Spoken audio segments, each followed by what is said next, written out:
Last month, through the wonderful kindness of a friend, I attended the Masters Golf Tournament at the Augusta National Country Club in Augusta, Georgia. Now, the Masters, of course, is the premier golf tournament in the world. The world's best golfers compete by invitation only, all seeking the coveted green jacket that's given to the winner of the four-day tournament.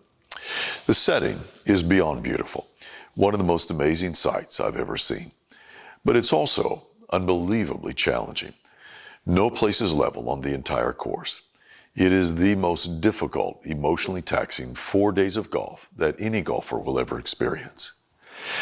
As I reflected on my day at the Masters and what I saw, several spiritual lessons came to mind.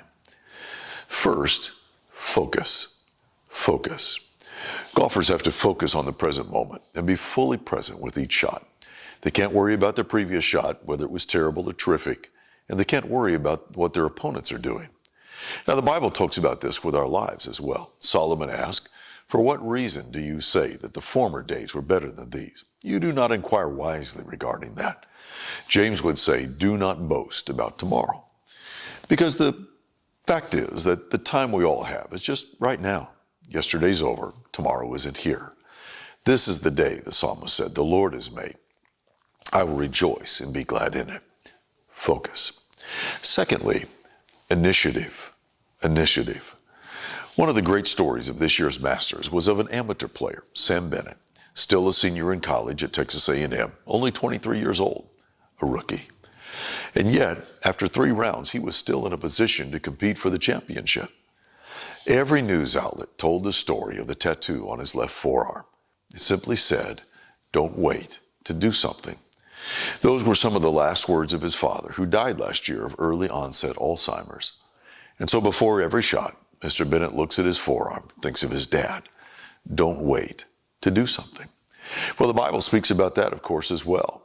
Paul said in Philippians 3:13 and 14, I press on.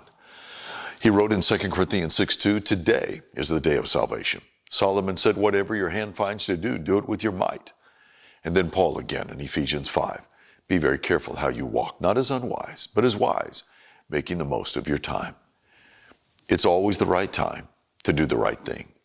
Initiative. And third, perseverance. Perseverance. The winner of the Masters this year was Jon Rahm.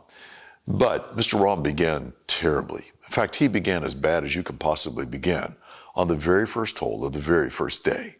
And yet, he persevered. All golfers do. Difficult shots, bad weather, unexpected circumstances.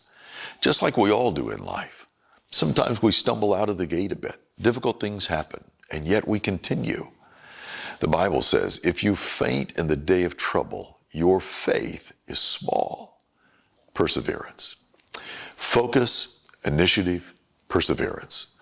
Now, those 3 traits may not take you or me to Augusta, but I'll tell you, they can take us a long, long way in this life.